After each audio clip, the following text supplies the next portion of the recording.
les decíamos en el comienzo de Contrapunto, nos acompaña ya Gerardo Barrios, que es el presidente de la Unidad Nacional de Seguridad Vial, la UNASEV, con cifras alentadoras, ya vamos a recordarlas con él, de los primeros 6 meses de este año, donde se da una caída de los accidentes de tránsito, por ejemplo, de un 12%, donde se da una caída importante también en la cantidad de fallecimientos, y vaya si esto es importante, y en la cantidad de lesionados. Pero le agradecemos a Gerardo que esté con nosotros y vamos a comenzar hablando de una fecha que se ha convertido prácticamente en clave para los uruguayos y para las campañas que ustedes hacen, y es la Noche de la Nostalgia que se viene este mes. Sí, precisamente, digamos, bueno, toda la preparación que hay para esta Noche de la Nostalgia es un poco una continuidad también de lo que se hace durante todo el año. Lo que pasa es que es una noche tan especial donde tantos uruguayos, digamos, salen a festejar, a divertirse, a tomar bebidas alcohólicas y bueno, que en definitiva el mensaje siempre es, digamos, si se toma alcohol o se consume drogas, no conducir vehículos. En algo que se ha martillado desde hace cuánto ya que están con ese tipo de campañas. Y bueno, nosotros empezamos en el 2008, digamos, dado que veníamos de noches de la nostalgia con 5 y 6 muertos en siniestros graves. Y entonces,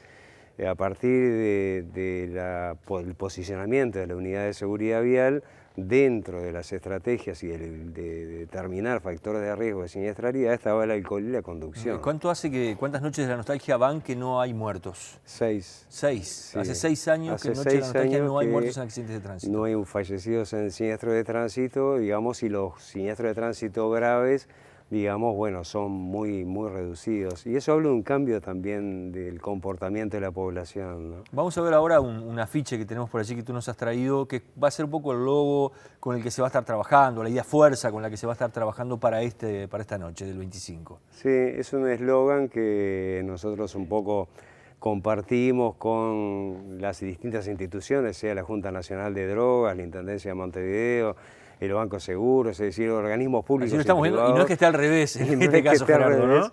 La idea es no darse vuelta, digamos, no darse vuelta quiere decir que, bueno, en definitiva, si uno consume alcohol o drogas, digamos, bueno, no conduzca vehículos, incluso también por al lado de los peatones, es decir, claro, no dejar a alguien que consumió alcohol o drogas solo en las vías públicas en la madrugada, porque se expone al riesgo de tener un siniestro de tránsito. Hay que ver que las espirometrías positivas o el control de drogas se da tanto en conductores como en peatones embestidos. Claro. Entonces, bueno, ese es el desafío, ¿no? Estábamos conversando un poquito fuera de cámaras del peso que tienen los accidentes de tránsito, lamentablemente, ¿no?, en los fallecimientos aquí en el Uruguay, como una de las causas de muerte que afectan con mayor incidencia a los más jóvenes.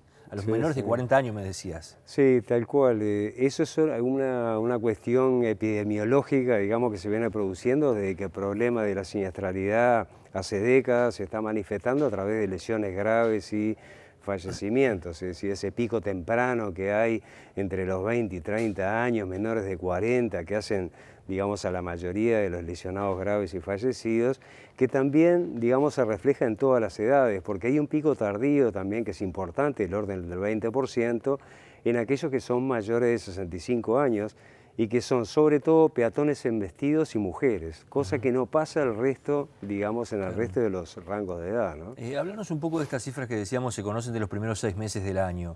Esa bajada de un 12% en la cantidad de siniestros. ¿A qué lo atribuís vos? ¿Cómo lo explicás? Bueno, cuando ocurre un siniestro de tránsito hay varios factores que intervienen. Cuando las políticas de Estado se van estableciendo y tienen resultados positivos, como lo de este primer semestre, lo del año pasado, que ya venían disminuyendo, también tiene varios factores y que hacen a las causas, es decir, ¿por qué tuvimos 12% menos de siniestros, 14% menos de lesionados y 16% menos de fallecidos? Y tiene que ver con que es la síntesis de todo lo que se viene haciendo de distintas áreas y fundamentalmente hay 2 factores que son determinantes, digamos, en lo que es el resultado de este año. Uno es la enorme difusión que hay a través de ustedes, los medios, es decir, que es un componente fundamental para la educación de la población. La información, digamos, es educación también y eso se traduce en cambios en el comportamiento vial. Y el otro aspecto es que se han venido sumando acciones con mucho más peso, mayor profundidad, mayor intensidad en todo el país, de lo que es el desarrollo de esta nueva Policía Nacional de Tránsito, que ha intensificado los controles, el plan Aruera, el plan desarrollado en Paysandú, es decir, que tiene un rápido impacto en el descenso de la mortalidad en el tránsito. ¿Cuánto tiene que ver, Gerardo, con el haber llevado a cero la tolerancia en el consumo de alcohol en los conductores? Y bueno, hay que ver, digamos, los resultados en términos de espirometrías positivas. Bajaron un 14% las espirometrías positivas en siniestros de tránsito, lo que implica, digamos, el impacto que tuvo, digamos, la discusión que se dio, porque la discusión es información también a la población, y el refuerzo de la población que ha hecho de decir, bueno, si tomo alcohol, no conduzco. No era medio confuso aquello del 0,3. Digamos, ¿qué se quería decir? ¿Que se podía tomar un poquito? No, ahora la ley es pareja para todo el mundo. ¿Cuándo se hace una espirometría en casos de accidente? ¿Siempre que hay un accidente se hace espirometría sí, o no? Sí, sí. Siempre que hay siniestro de tránsito se hacen espirometrías. La limitante está en la lesión que tenga la persona. Si es una lesión grave que impide, digamos, hacer la espirometría, no se hace. Y en eso tiene mucho que ver el sector salud también. Digamos que las unidades móviles cuando van, digamos, bueno, le dice a la agente de policía que no es posible hacer la espirometría y se hace la alcoholemia en el centro hospitalario.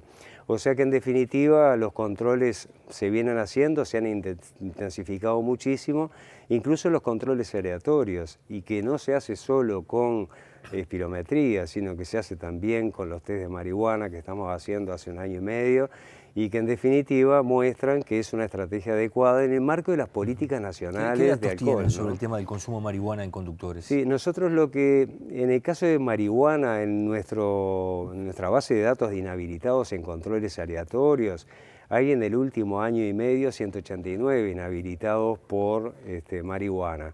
Pero nos falta el dato de cuántos test se han hecho y por lo tanto no podemos saber el peso real que tienen ¿Eso es en esos todo el país? 189 en todo el país. Sí lo tenemos en el caso de las espirometrías, digamos, en siniestros de tránsito. Digamos que, bueno, esto es un proceso que ha incorporado En todos los accidentes que se han drogas. dado este año, por ejemplo, ¿en cuántos casos había consumo de alcohol? Bueno, el 6% tenían espirometrías positivas, o sea, el 94% de la población que participó en un siniestro de tránsito, la espirometría fue negativa. Y ese descenso, como decíamos, en la cantidad de espirometrías positivas es mucho mayor entre semana que los fines de semana. Los fines de semana hay un problema, digamos que se multiplican por 4 la cantidad de espirometrías positivas, y eso habla también de las carencias que tenemos en controles en los fines de semana, ¿no? ¿Carencias de qué tipo? O sea, ¿qué Carencias es lo que le falta? sobre todo en el control, en el tránsito los fines de semana. Hay que ver que lo que se ha venido produciendo en el último tiempo es dificultades que tienen los inspectores de tránsito para poder hacer controles los fines de semana, sobre todo en las horas más complejas, en las madrugadas de los sábados y los domingos. Entonces, bueno, allí es donde empezó a actuar la Policía Nacional de Tránsito, que empieza a disminuir no solo la cantidad de siniestros con lesionados y fallecidos, sino también la incidencia de espirometrías positivas. Si tuvieras que explicarle a la gente, bueno, ¿cuáles son los accidentes que se dan más, que son más comunes hoy? Sí. Que vos mirás, vos decís, bueno, esto es increíble que siga pasando, o sobre esto hay que trabajar. ¿Qué es lo que están viendo ustedes? Exacto, nosotros en las presentaciones hacemos lo que se llama la regla del 50%, que es casi el 50% de los que fallecen son motociclistas. Digamos, de ese 50% de personas que fallecen, casi la mitad son menores de 40 años, o sea que es un pico temprano, como decíamos al principio. Casi la mitad ocurren del viernes de noche al lunes en la madrugada, donde se multiplican las espirometrías y hay carencias en los controles. O sea que ahí estás diciendo, puede estar jugando el consumo de alcohol, puede estar jugando también la velocidad con la que se circula. Exacto, la velocidad, las drogas, el no respeto a las normas, digamos, es lo que condiciona la causalidad de los siniestros los fines de semana. Entonces, bueno, de alguna manera es ahí, si para algo sirven los datos que estamos teniendo hoy en el país, son para planificar. Por eso hemos desarrollado desde la UNACEB, con la participación del Ministerio de Salud, Ministerio de Interior, Ministerio de Transporte, con Educación y el Congreso de Intendentes, lo que se llama la Junta Nacional, que está proponiendo a los gobiernos departamentales, digamos, la elaboración de lo que nosotros llamamos Plan Operativo de Seguridad Vial, que apunta a esos lugares específicos, a realizar controles, fortalecer la presencia de los agentes de tránsito en las vías públicas, porque Uno puede, digamos, esperar a que esto, digamos, mejore como ha venido pasando en la medida que desarrolla acciones hasta desde el punto de vista legal. Pero es necesario, digamos, fortalecer las políticas de la presencia de agentes de tránsito. Se habla mucho, por ejemplo, del tema de la libreta por puntos, como una de las metas que podrían ayudar. ¿En qué se está en eso? Bueno, actualmente hay un proceso de permiso único nacional. Quiere decir, antes veníamos 19 intendencias que tenían su forma de otorgar los permisos. Hoy se están incorporando en esta estrategia el permiso único nacional. Van 5 intendencias que se suman a este Son pocas sistema. Igual. Y claro, faltan 14. Entonces, bueno, un poco la idea nuestra es tratar de acelerar esos procesos. Pero esto es como todo. El gobierno nacional tiene una política de seguridad vial que depende de los gobiernos departamentales en su celeridad. ¿Y qué se le pide a esas intendencias? 5 ya dijeron que están trabajando en ese sistema. Ya están en el sistema y digamos... ¿Y las otras qué es lo que tienen que hacer para poder entrar? Lo que pasa es que el tema es tan complejo porque como esto era 19 países diferentes en este sentido, cada cual tenía su sistema informático y como esto va todo al SUSIBE, digamos, bueno, hay que adaptar cada uno de los sistemas a esta nueva base de datos, que en principio estaría pronta recién sobre fin del año que viene. Para fines de 2017 las 19 intendencias estarían con este nuevo permiso único. Exacto, al tener un permiso único uno puede incorporar el permiso por puntos, que es un componente más sancionatorio de lo que tiene que ver el comportamiento de los conductores en las vías públicas. Pero hay cosas que tienen distinto impacto. Y en ese sentido, por ejemplo, hay aspectos que son disuasivos. Todos tenemos aquí la experiencia en Montevideo de lo que ha sido la puesta en marcha del Observatorio de Movilidad. Apenas se puso en marcha el observatorio, distintas cámaras, muchas de ellas van a empezar a controlar y sancionar, digamos, a los que no cumplen las normas.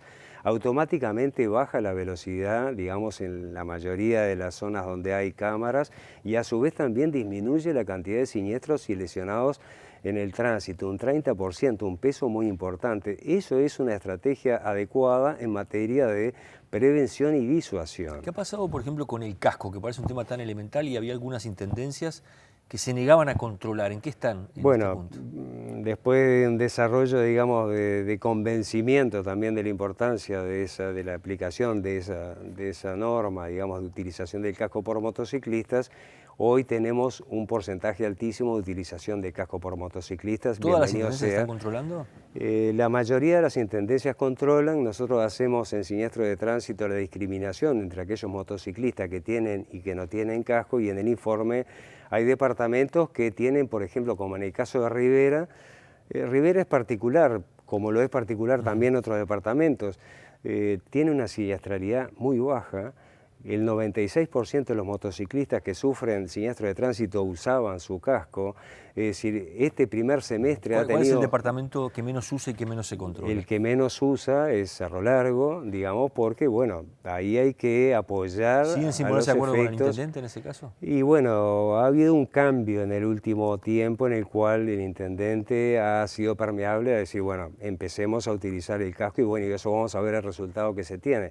Pero, a ver, cuando uno analiza los datos, más que señalar, es decir, bueno, ¿cómo podemos hacer para construir lo mismo que pasa? Porque los ciudadanos de Artigas, de Rivera, de incluso Montevideo, no son diferentes, digamos, a los de otros departamentos.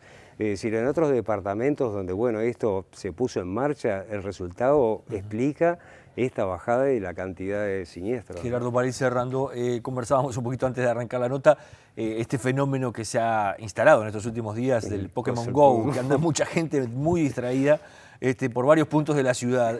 ¿Han tenido algún problema en particular? ¿Les preocupa? ¿Cómo lo ven? Yo creo que todos son elementos de distracción y cuando andamos en las vías públicas, seamos peatones, conductores, de lo que sea, digamos, bueno, tenemos que estar atentos a esa movilidad. Todo lo que vaya en contra de eso, es decir, hablar pero ahora por no celular, tienen datos de accidentes causados por este fenómeno. Pero, digo, está el riesgo, está. El tema es evitar que ese riesgo, digamos, bueno, suframos en definitiva un siniestro por estas causas, ¿no? Gracias por haber venido, gracias por habernos acompañado. No, gracias a ti. Hacemos una pausa y ya seguimos aquí en Contrapunto.